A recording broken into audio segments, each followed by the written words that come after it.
inspirational. Turn your radios. Sit back, relax, catch the vibe, have fun tonight on the Four Corner Show. You gotta sit back, relax, catch the vibe, have fun tonight on the Four Corner Show. If you want that grounding inspirational, then turn your radio to the Four Corner Show. Hot and spicy topics, come enjoy the show. So let's get personal on the Four Corner Show. Relax, catch the vibe, have fun tonight on the Four Corner Show. You gotta sit back, relax, catch the vibe, have fun tonight on the Four Corner Show. If you want that inspirational, turn your radios. Hello, everybody. How y'all doing? All right. How you doing, Miss Pepper? Oh, Mike? good. I'm so glad that you didn't put that other name on there. Thank you. I'm doing good. Thank you for asking. I think your mic is muted, Mike. How you doing, Miss Hot Pepper? And how are you, Mark A. Walker? I'm doing all right. Boy, today is a strange day for me. It's like your mic is muted. Your mic is muted. It's all right, Mike. Oh my goodness. How's everybody doing? Everybody, I'm doing good. I'm doing good. And yourself? Doing well. It's been a good week. Only been a couple of days, so far everything is good on my end. How about you, Mike? I'm doing great. I'm just looking at Pepper. She still has vacation on her face. Well, we all ain't able to take cruises around the world. I got vacation on my face. I got vacation attitude. I got all of it. I'd be like, how was your vacation? How was it? Tell us a little something about your vacation. My vacation was great. Like, this is the first time I've been back since I guess last month. But my vacation was good. I went on my first time cruise. Oh wow! 7 days. I went to Cozumel, Costa Maya, and Mahogany Bay. Didn't get seasick really. A friend of mine who was in the Army told me, or Navy, he says, "Look, Pepper, when you get on that boat, when it starts moving and you think it's moving, just hit your foot on the ground, like tap tap tap." Because he says you're reconnecting the ground with your brain to let your brain know it's okay. It worked. I didn't have to put any patches, nothing. I just, anytime it happened, I was like tapping the ground, like, okay, it's gonna get better, and then it disappeared. So yeah, it was good. It was good. Oh, great. That's great. That's great. Had a great time and came back and got sick. I mean, stepped off the boat and got COVID. Oh my God! Wow, I'm sorry to hear that. I know it's That's so crazy. You don't expect to come back from a vacation and be sick. You expect to come back and be like, ooh, I can think. But you're well now, though, right? You're doing better. Everything's all right. No, I'm doing well. How was the food? It wasn't what everyone said it was going to be. All right. I'm a connoisseur of food. I love good food. So it was like, it was okay. I mean, it wasn't the worst, but it was like, I've never eaten that much pizza in my life. I've never eaten that much ice cream in my life because I don't do ice cream, but I was eating like 7 or 8 cones of ice cream a day, which is ridiculous. Wow. Yeah. So, it's a mind thing. You see it and you go, oh, I'm probably not hungry, but let me try it since I paid for it. Oh, yeah. Right. Yeah. I was going to go somewhere, but we have our special guest coming on. I just wanted to ask you, did you have anything fried while you was on the ship? But we'll leave that alone. Talk about that at another time. I did, and I didn't do it often. I had a hamburger. You know where I was going with that. Right? He's coming at me right now. Did have. You know what? Shaquille O'Neal has a restaurant on the boat. Oh wow! Okay. It's called Big Chicken.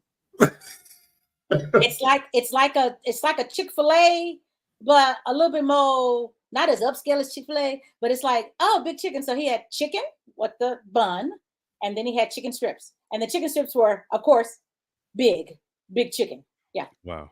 Yeah, Shaquille O'Neal has it locked down, right? It's like, okay, insurance, chicken, hamburgers, JCPenney. He owns all of it.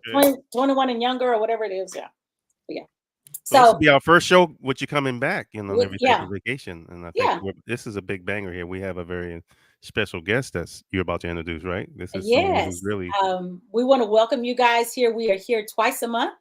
It's like a pop-up show, and it's Four Corners, of course, with Pepper Thomas, myself, Mark A. Walker, and Michael Upshaw. So we invite you to please subscribe to the channel.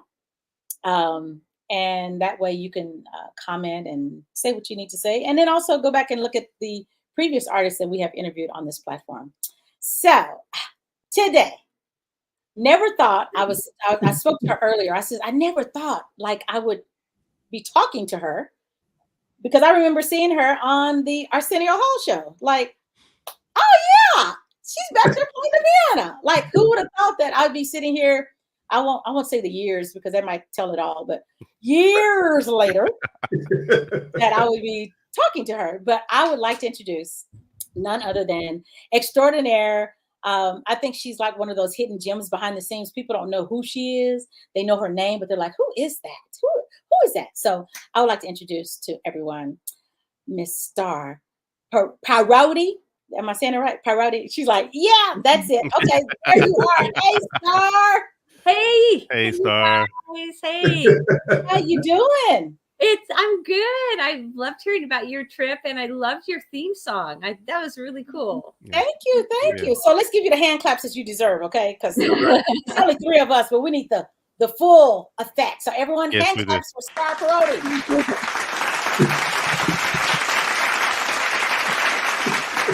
I should say Starr Parodi with the hot red lipstick. Yes. Oh. I put it on for you guys. Thank you. So, Miss Starr, first question, and you can answer it any way you want to. Can you tell us a little bit about your journey, a little bit your humble beginnings to now, if that's okay? Sure. I mean, that's a very non-linear story. But you can give us your best version of it. I know there's a lot of things in between, but I know you have points where it's connected to. You went from whether schooling to playing in a local band to being seen in the club, or just whatever you feel, Starr. There's no wrong answer. Yeah. It's so funny. I had a piano lesson. I was studying classical piano, and when I was a teenager, and I had a piano lesson, and I was studying a piece that I didn't dig, and I did not want to play. All I wanted to do was go play, along with records. And my teacher was just this most brilliant guy. And I went to the lesson. I was supposed to have learned a Haydn sonata. I didn't learn it. I started crying, and I told him I didn't know it. And, I was about ready to just like throw it in, because, it's like when you're learning stuff that you really don't want to play. This is a really great lesson for just all of us as we become mentors and just in life. People really respond to stuff that they're interested in, So anyway, my teacher just in his wisdom wrote down on a piece of score paper, a poem. And it was a very visual poem about the wind and the rain and the dark clouds and all this stuff. And he goes, all right, then play that. And he put it on the piano. And that was a real turning point for me, because it was like my life diverged into, always wanting to be a musician and an artist, but also wanting to tell a story with music. And so I kind of have been on these two paths, which have merged so many times, but I was playing in bands. I was touring. Well, I started off just straight out of high school on Fame. I got a call from somebody on Fame that said, hey, do you think a girl could play keyboards? Do you think anyone would believe it? And I said, yes, I think people would believe it. So I was on that show for a while, and I started writing some songs for different artists on that show. Janet Jackson was on the show at the time, and Debbie Allen. I wrote songs for both of them. Wow.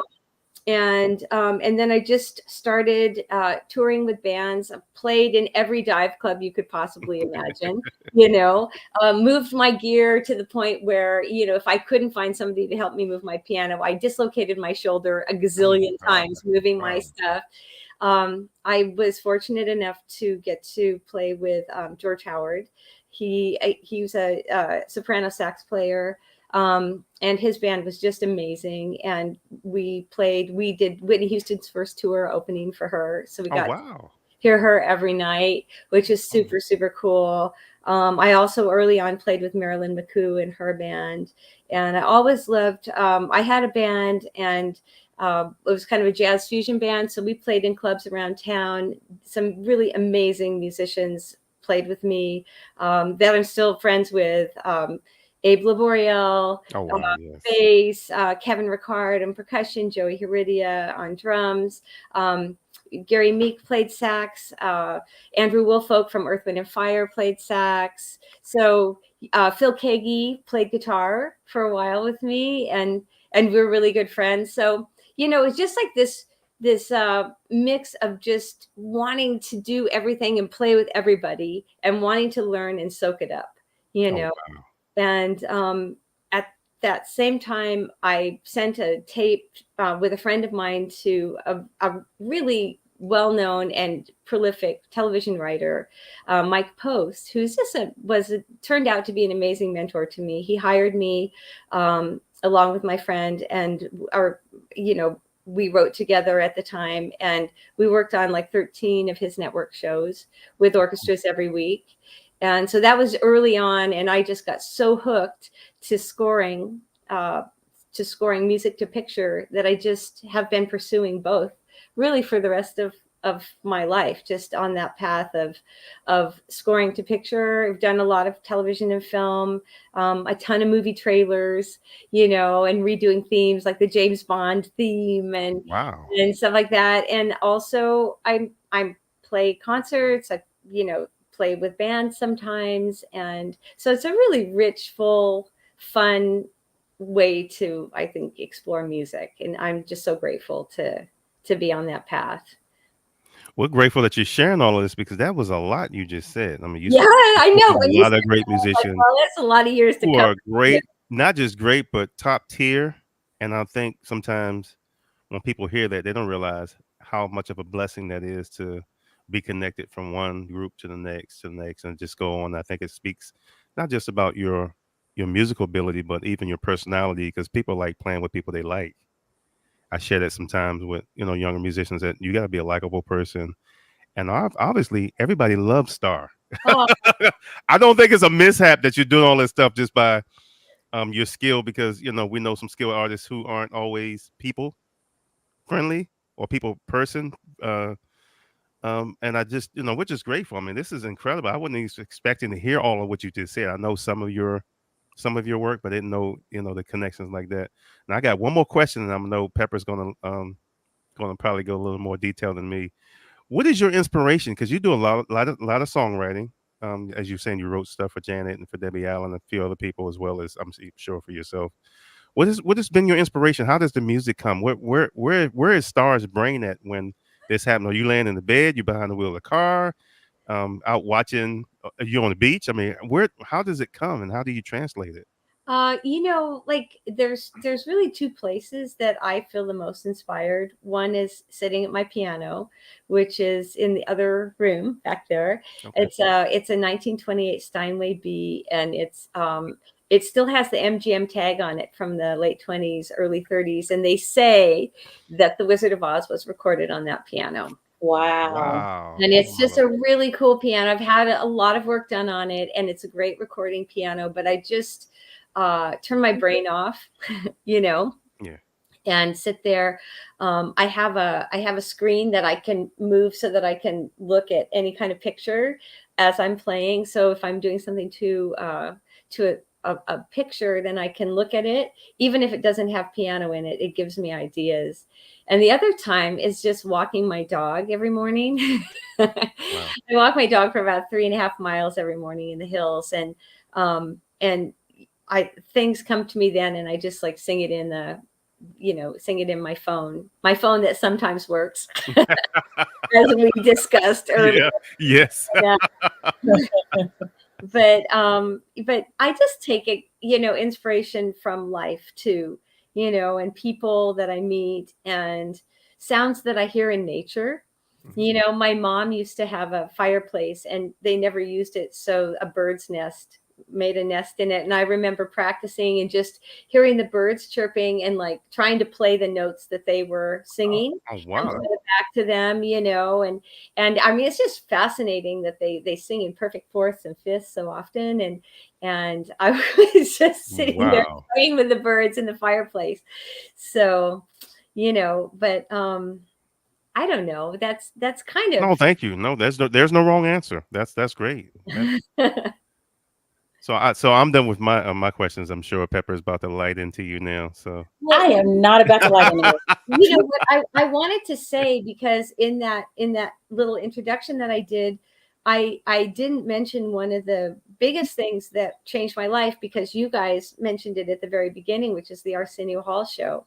And so often when musicians are touring, they're out of town, right? And so you go out of town and everything's happening, and you're staying out late and you're playing with your friends and you're making music, and then you come home, and it was always like the out of town or the coming home blues. You know, you're sitting there, you have to tell everybody you're back in town, and you know, and then you go out again. And so being on the Arsenio show was just amazing, because it allowed me to play with all my heroes, you know. wow. And it also allowed me to stay in town, which allowed me to get the jobs writing. So I would write during the day and then go and play, you know, on Arsenio's show. And so it was this perfect situation for me, because it allowed me to expand those two paths, you know, and find out ways that they could cross. Oh, wow. Incredible. Plus, he was amazing boss. He was just amazing, and still is. Great. Thanks. Well, I'm not going in too hard, Starr. I'm But scared. I got something. I wanted to. You answered one of the questions that I had was, when is your downtime? What is your downtime for you? So you told us that, you know, you walk your dog and, you know, you kind of shut it down. So was something that you said earlier about when the teacher gave you something to do of interest. And I was always told that when I was trying to get my nephew to read. And a girlfriend of mine who's a teacher, retired teacher, she says, stop trying to make him read something that he doesn't like. Yeah. Give him something that he's interested in, whether it's a comic book, it doesn't matter. It doesn't matter if they're just captions. Give him something that he's interested in doing, and he will, you know, gravitate to it, and he will enjoy it. And that's what's happened. You know, now he's reading. I take him to the library, and he's picking up books that he enjoys, instead of me saying, you got to read this geometry, you got to read this. No, he's reading books that he enjoys. So that has helped on the reading. So Super wise friend. Yes. You know what else helps with reading is if you get a plate, like just a dinner plate, put chocolate pudding in it, and then you have the child, you know, if there's a word, they say the word, then they close their eyes and they visualize it, and then they write it in the chocolate pudding on the plate, and they lick their fingers, and then you kind of clear the slate of the plate. And that's how my daughter learned to read and spell, was the chocolate pudding plate thing. Wow. I like that. Amazing.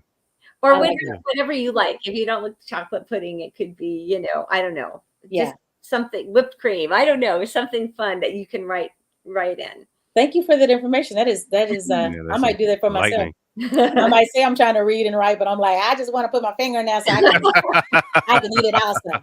So I have another question for you. How do you, with all of the things you have to learn, all the musicians, all the notes, all the reading, how do you not mix it up? Or have you ever mixed it up? Have you been on the set with an artist and you're playing someone else's song? Has that ever happened? I've been on the set with an artist where they've played a different song than the one we rehearsed. Oh, wow. A couple of times. Wow. On live TV. On live TV, and you're sitting there going, that is not the song we just played. Wow. Yeah. Wow. Yeah. So how do you separate it? Because you have to, how do you compartmentalize it? Because you have to do that. I think you have to be ultra focused. I think that music is, again, these worlds of, you know, letting inspiration come. I remember hearing Joni Mitchell on a really old interview on I don't know what show it was, some talk show from probably the 60s or 70s. And they said to her, why do you smoke? Because you're a singer, singers aren't supposed to smoke. And she said, well, I smoke because I have such a wide antenna. and it kind of like dulls it, because she was basically saying she feels everything.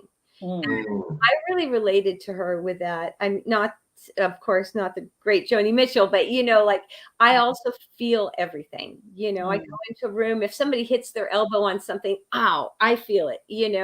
Wow. If somebody walks by me with very dark energy, I feel it, and I want to just protect myself by asking God, to cover me with light. And so I think that within that openness, you also have to have like a kind of a laser focus to focus whatever it is that's coming in to to whatever it is you're doing. And with an orchestra, there's which I work with orchestras a lot.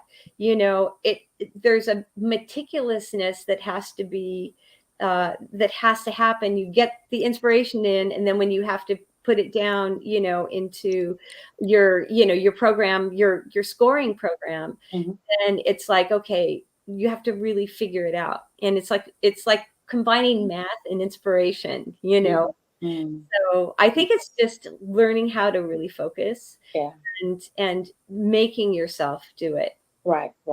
Even when Let's play a song from you so people can hear the talented fingers that you have. They're like magical. It's like, you're like, oh, really? Okay. So, y'all, here's music by Starr Parodi. I'm gonna play this one. Let's see if you recognize this one. You probably say, yeah, I know that one.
Beautiful. No, thank you. Very beautiful. Absolutely beautiful. I like the way you changed the lower range to go down as opposed to going up. It's like, wait, Okay, she went down at the end. Beautiful. Thank you. Yes. Yes. Wow. Well, Starr, again, we're so grateful that you agreed to come on to the show. It's like I said, it's been 2 years. February of 2022 when I saw you, and congratulations again on your Grammy win. And I want to give a shout out to Jeff and Isolde. Isolde, yeah. Okay, your daughter, she's following your footsteps, true? She's releasing music and writing, and she started to do gigs around LA now. And wow. She's playing violin and singing, and singing her stuff, and she's she's super talented. I'm so proud of her. So she's on the path, and the path is so different for like an emerging artist now than it was when we all started or when I started. So she's in that brave new world of everything, the social media and all that kind of crazy stuff. So it's exciting to see her growth, and it's going to be exciting to see where she takes it. Right. Mark had asked you a question earlier about what inspires you. I happened to see an interview that you did, and I'm going to throw 3 names to you, and I found it to be very interesting, tying that in with your music, and that was Maya Angelou, Mavis Staples, and Rosa Parks. Yeah. How did they inspire you as far as your music and composing and writing?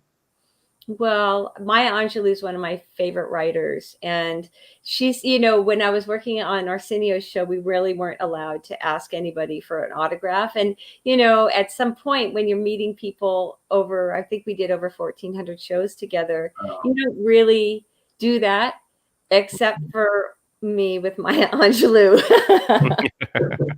I brought her book. I'm like, hi.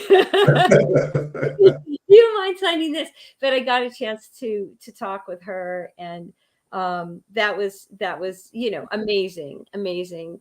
As far as Mavis Staples, when I was literally a little kid up until now, she's one of my favorite singers, and so I got a chance to know her, because we played with her many times, and she was on Arsenio's show many times, and was so friendly and lovely to me and to all of us, in the band. But I especially enjoyed talking to her, and she's an inspiration. And then as far as Rosa Parks goes, well, she's an inspiration, to everybody, as all these women are.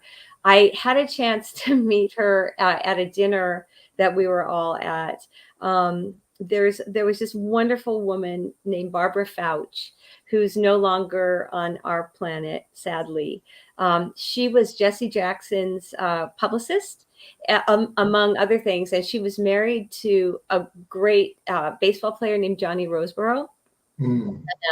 Anyway, she came just banging on my dressing room door one day on Arsenio's show, and she's like, I need to use your phone. I have an emergency, with Jesse Jackson. And I'm like, well, come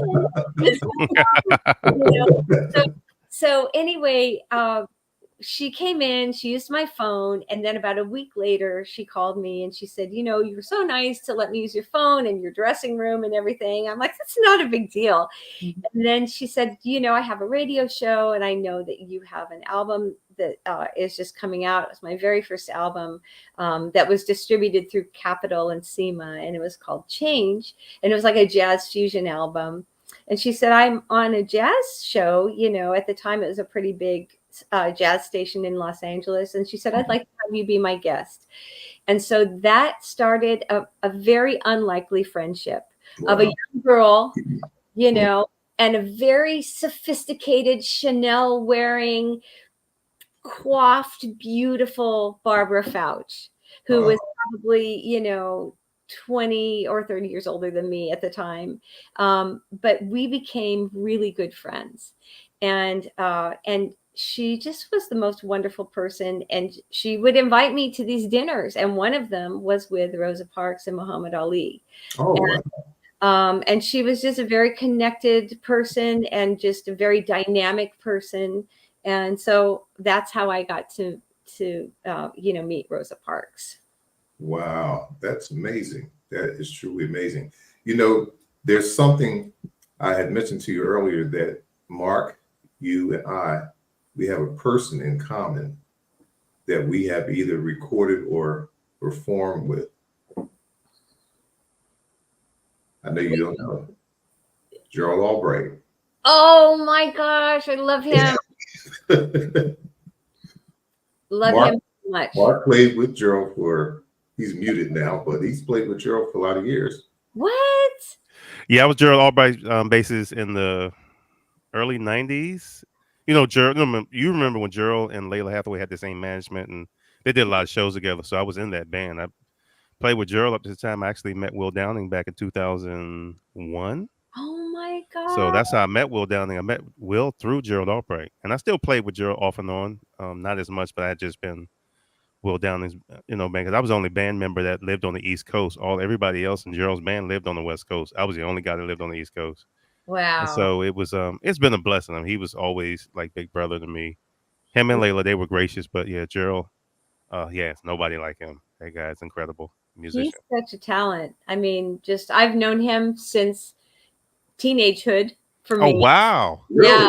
Yeah. In fact, we used to play. So he and Ricky Minor and Barry Bias and I used to do these I guess they were called ICAP gigs through the Musicians Union, where we would go to schools in underserved parts of town, which in LA was East LA and South Central LA. And we would play at schools for the kids. And oftentimes Gerald would be playing bass. He's bad too. And we would play for the kids and we would say, this is a bass, this is a bass, I mean, this is, this is a keyboard. And this is, Miles Davis, or this is, we would talk about jazz mostly. And that was so fun. But that's how I met Gerald. Oh, wow. Yeah. Oh, wow. Yeah. That's incredible. Small world. Yeah. And Michael, did you also play with him, or do you play with him? No, we recorded together. We did a song together.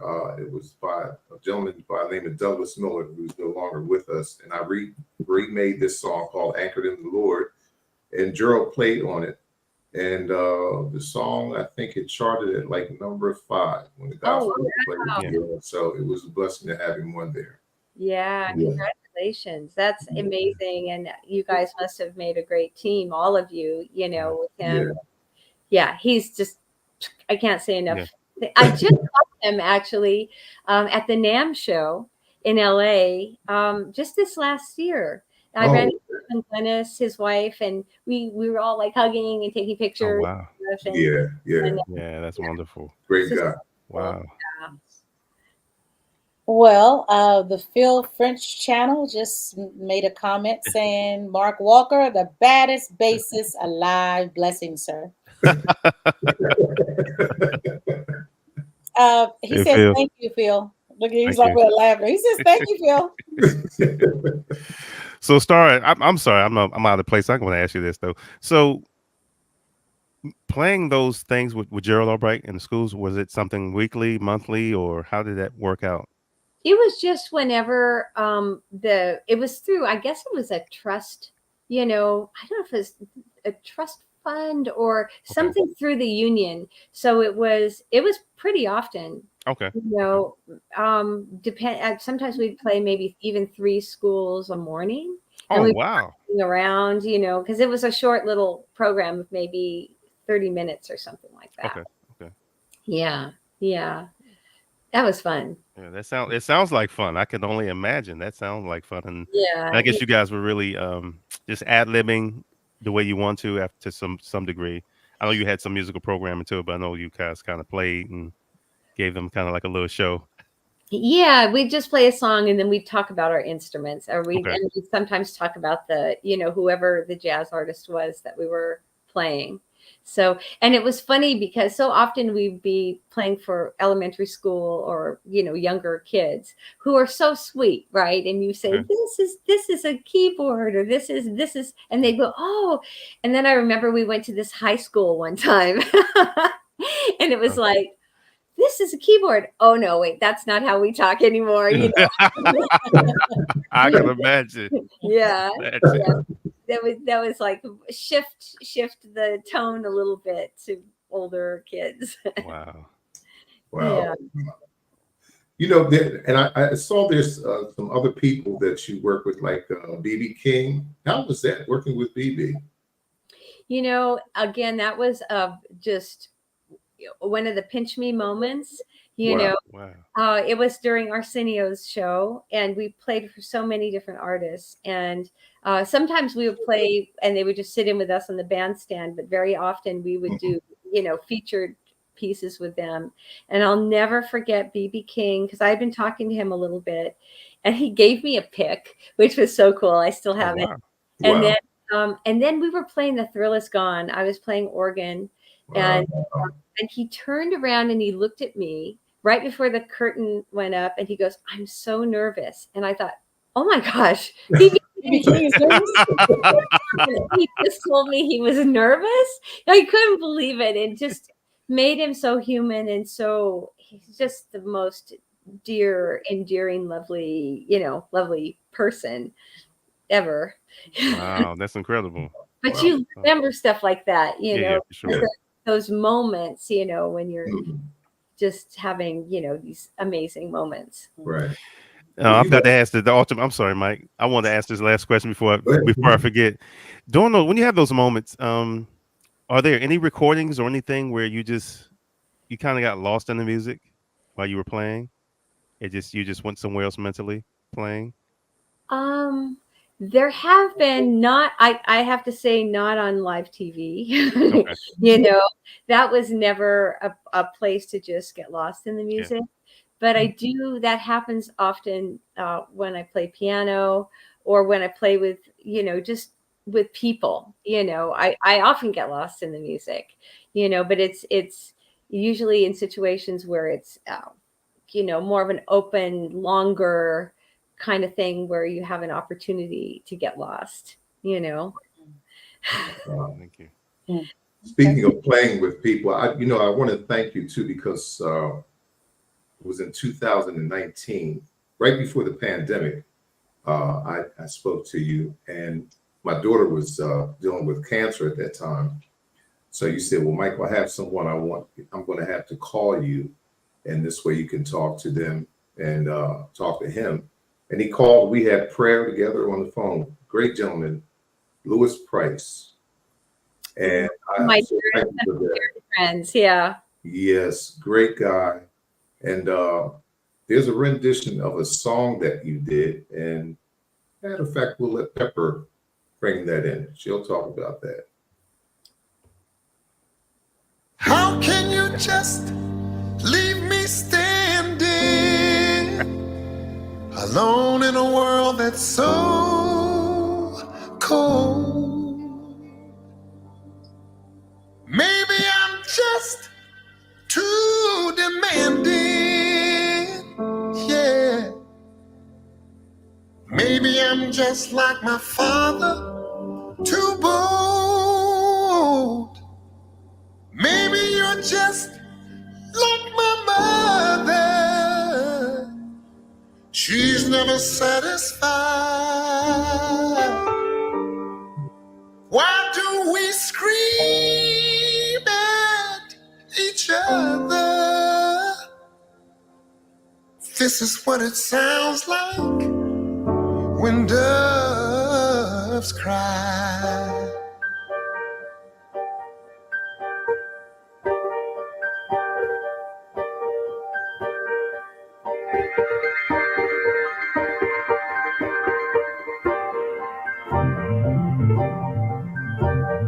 How can you just leave me standing alone in a world that's so cold? Maybe you're just too demanding.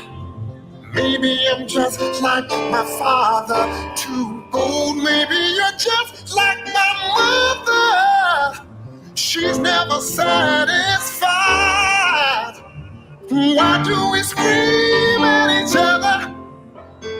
This is what it sounds like when doves cry.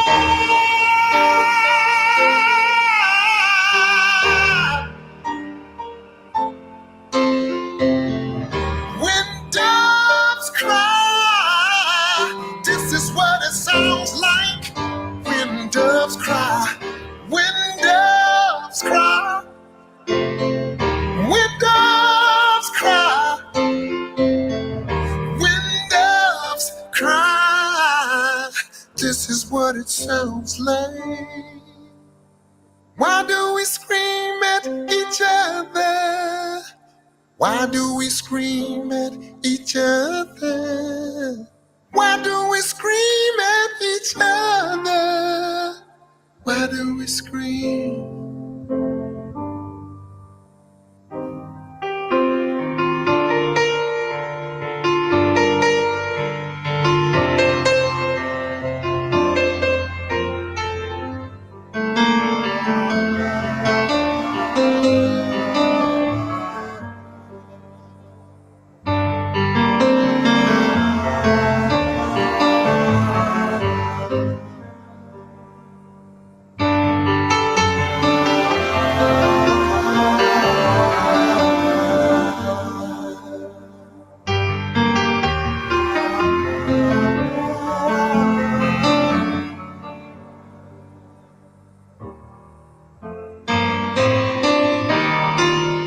When doves cry, when doves cry, when doves cry, this is what it sounds like. Yeah, yeah.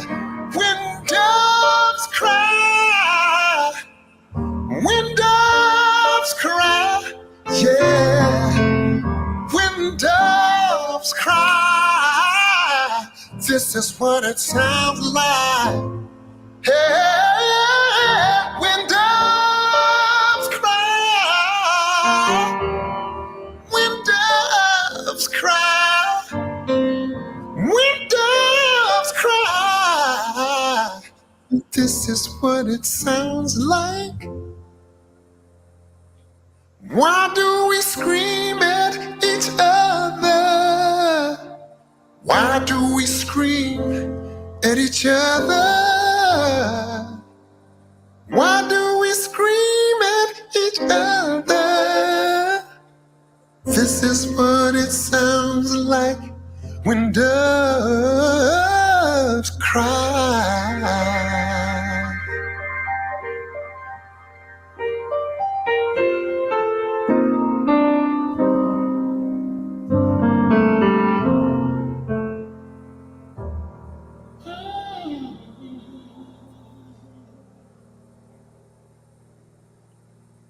Wow. Phenomenal. Great. Great song. Oh yeah, what a great song. And Lewis, oh my gosh, you know, there's not many people on the planet that can sing like him. That's true. That's true. What was Yeah. the motivation behind the performance of that song? What motivated you to You do know, that? I did a cover of that song. Just by the way, all the sounds on that were just only acoustic piano. Nothing was sequenced. There was nothing. It was just layered acoustic piano. All the even the bass, it was just filtered, layered. All the high stuff was just filtered and delayed and echoes and everything. I had done a cover of that song on an album a piano album called The Heart of Frida, and then it was so funny. My husband Jeff, who you guys know and met, had this idea. I wanted to have a record release, like some sort of a celebration of having this record come out. It came out in 2016. And so there's these two girls that I knew from Cirque du Soleil. They're called the Steban twins. They're just amazing, wonderful, not human because they're so incredible. And so I just called them and said, you know, do you want to do a concert with me? And just like, we could do like, you know, you guys could do the trapeze and I could play solo piano. and it's all about Frida Kahlo. And so they said, you know, that would be so cool. And one of them, they're identical twins. So one of them was dressed as the kind of earthbound Frida that was in the trolley accident and had all kinds of physical maladies. And so she wore what looked like a back brace, except for, you know, wasn't, because she could do flips in it and just fly around the trapeze. And the other one was kind of dressed as the more heavenly, ethereal Frida Kahlo. Anyway, one of Frida Kahlo's, she was kind of the muse as well as the wife of Diego Rivera, and he was, you know, a very well-known Mexican artist, and he was kind of he was a bigger man, and she was tiny, and so people called them the elephant and the dove. Wow. And so I always thought, gosh, you know, it would be cool to do you know, something that had the word dove, that was, you know, that had some kind of spiritual meaning, but that was dove. So that's why I recorded it as a solo piano.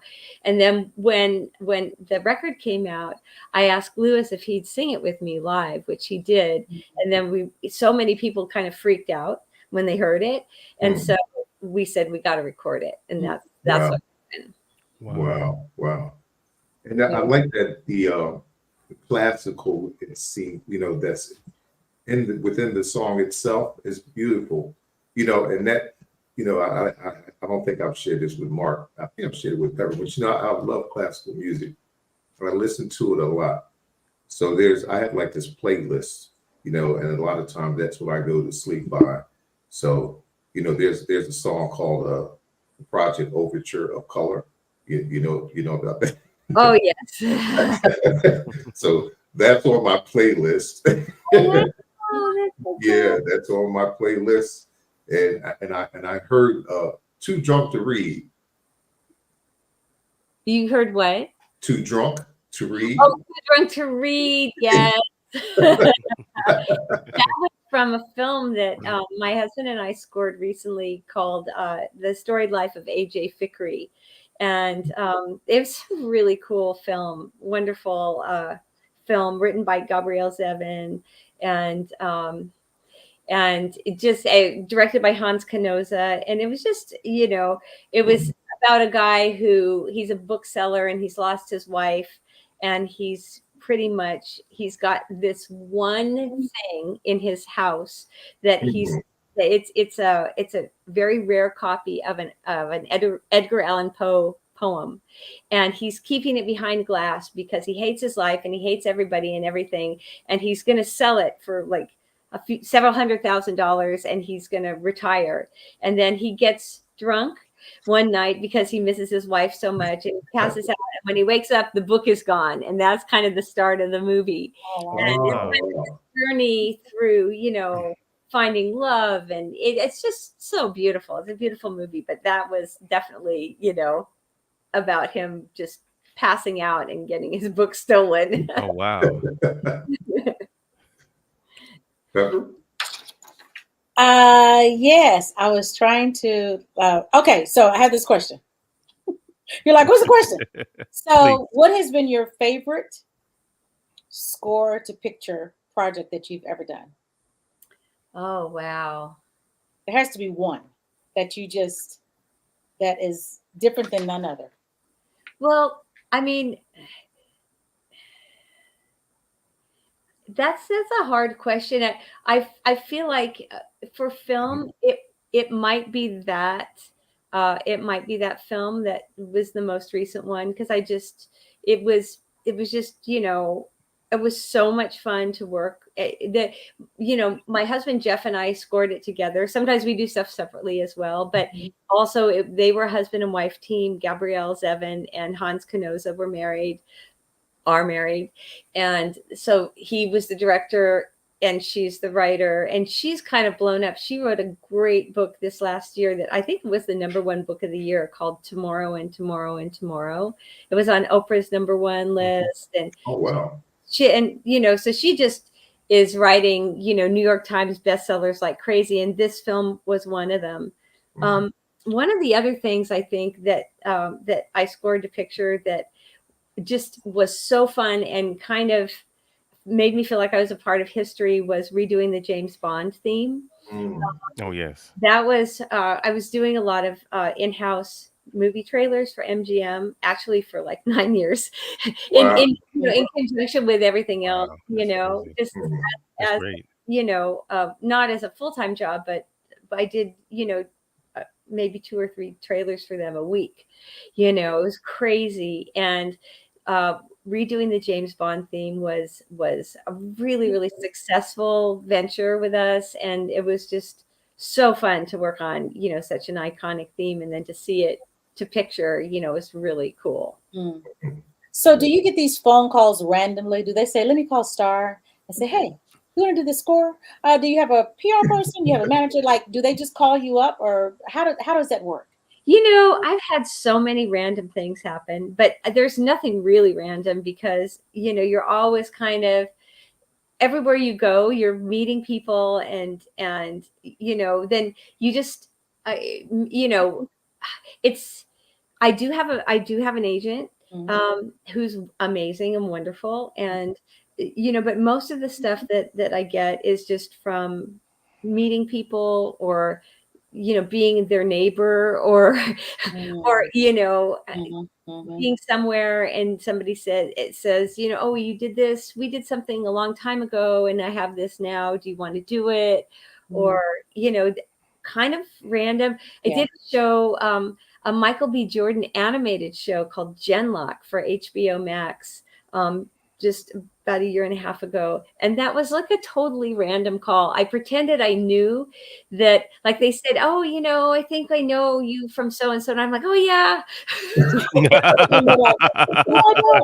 We know each other from there. But I really didn't. I had no idea, and then it's like fake it till you make it, right? Oh yeah, I know you. Yeah. So often you also, have to do a demo or, do some kind of, demo reel or put together something for that. So that was the case with Genlock, where I scored some scenes and they liked it. So they hired me, which was really fun. It's really okay, spell that name again. It's Gen? It's GEN, like generation, GEN, and then like semicolon or colon, and then lock, LOCK. Okay. Genlock, yeah. And it was like a very apocalyptic adult animation, kind of mirroring a lot of stuff that goes on in the country, which is, science versus religion, but both people being, a little, having the power of whatever they're doing, right, kind of infect them in a bad way. And then there's people trying to save the world, I'm gonna have to look that up. Yeah, it's fun. It's super fun. I did the second season of it. Oh, great. Yeah. Have you ever been starstruck? Since your name is Starr, have you ever been starstruck? When I saw and I couldn't speak, Mr. Spock, from Star Trek. Oh no. Oh my God. Wow. Look away. I can't. No. Oh, that's funny. That's funny. Yeah. I mean, I just find that the night I've met so many nice people that are great artists, and it seems like the people that have been the least nice, the reason for it has been usually feel like maybe they're feeling nervous or they're feeling I don't know, you see people going up and you see them coming down, and so you just have to know that everybody's kind of human. And yes. Yeah. But not Spock. It's funny.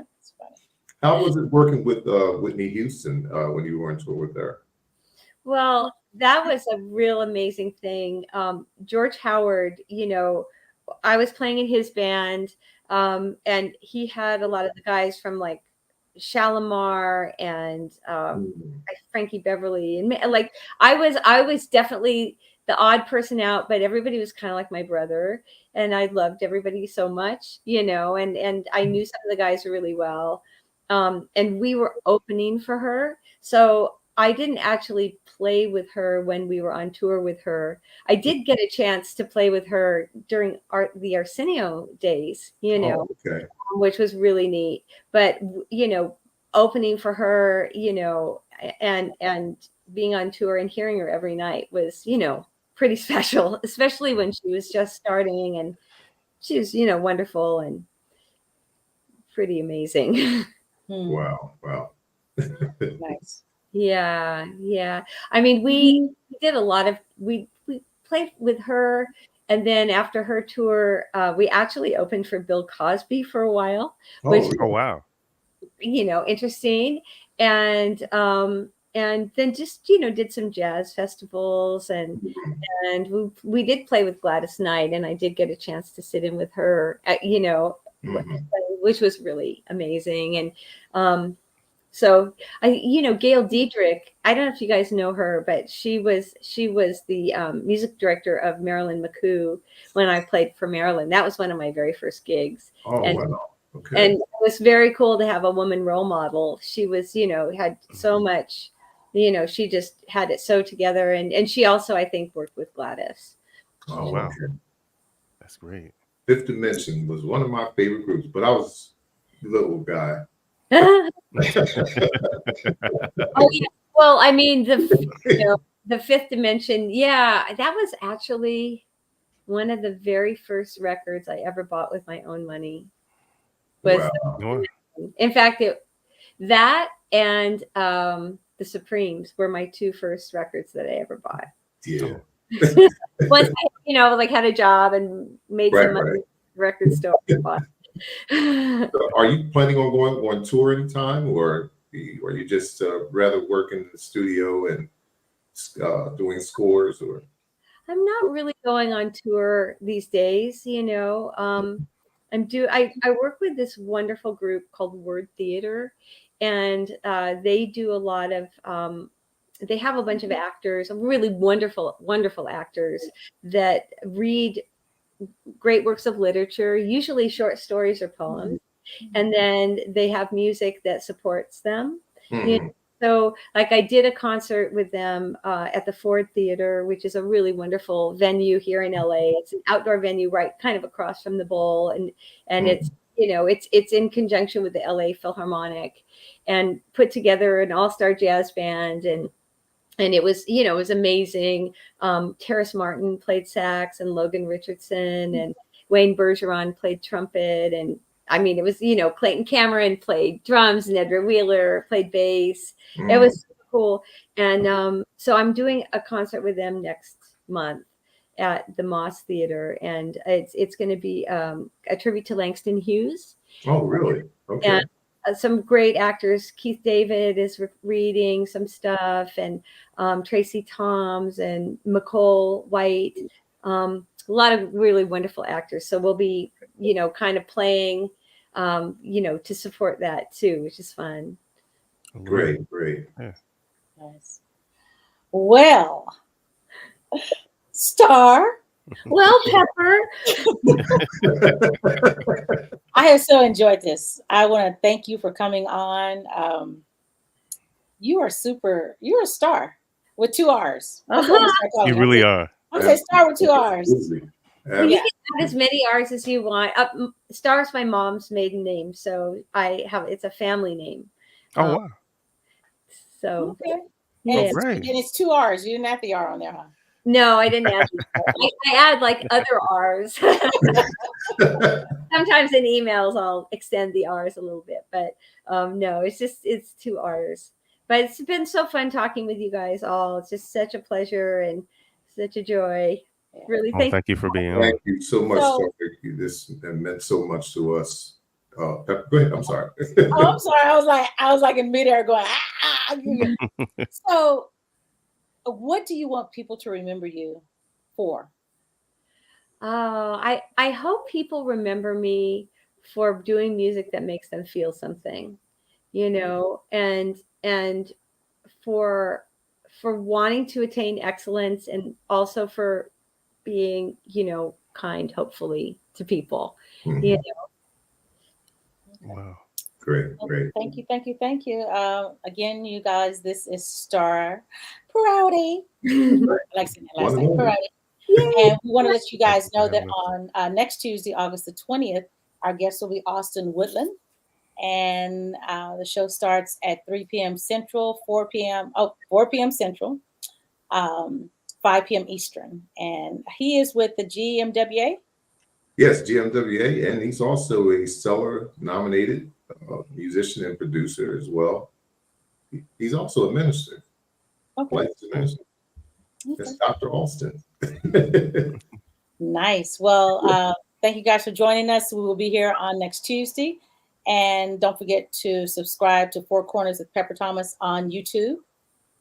We need those subscribers up. And it's free to subscribe. So just subscribe, and you can check out the previous interviews that we have done and interviewing other artists. So And again, also, I'm sorry, we need to know if Starr has a website or anything where people would download your music. Oh, yes. Oh, thank you for asking. Yes, you can go to Starr Parodi, StarrParodi.com. And you can, you know, you can listen to my music and read about me. And then if you go to Spotify, you can put my name in, you know, Starr Parodi. And I'd really appreciate it if you would like and follow, you know, my music on Spotify or Apple Music or Instagram. I think Instagram, I'm Starr.Parodi. Okay. And so, yeah, please come find me and say hi, and you know, share my music or download it, or I'd love to share it with everybody. nice. Thank you so much. Thank you Nice, so much. nice. So, Michael, y'all want to say anything before we get out of here? I just thank you again, Starr. I mean, you've been an inspiration.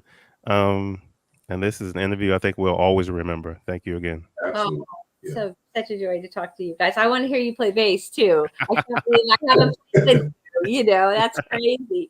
But Phenomenal. He is a great bass player, and I'm looking forward to seeing you, if it be God's will, in 2025 at the Grammy Awards. I hope so. Yeah. I hope so. Yeah. Okay. So All right, you guys. thank you guys. You guys have a great week, and we will see you on next Tuesday. Bye. Thank you. If you want that inspirational, turn your radios. Sit back, relax, catch the vibe, have fun tonight on the Four Corner Show. Sit back, relax, catch the vibe, have fun tonight on the Four Corner Show. If you want that grounding inspirational, then turn your radio to the Four Corner Show. Hot and spicy topics, come enjoy the show. So let's get personal on the Four Corner Show. Catch the vibe, have fun tonight on the Four Corner Show. You gotta sit back, relax, catch the vibe, have fun tonight on the Four Corner Show.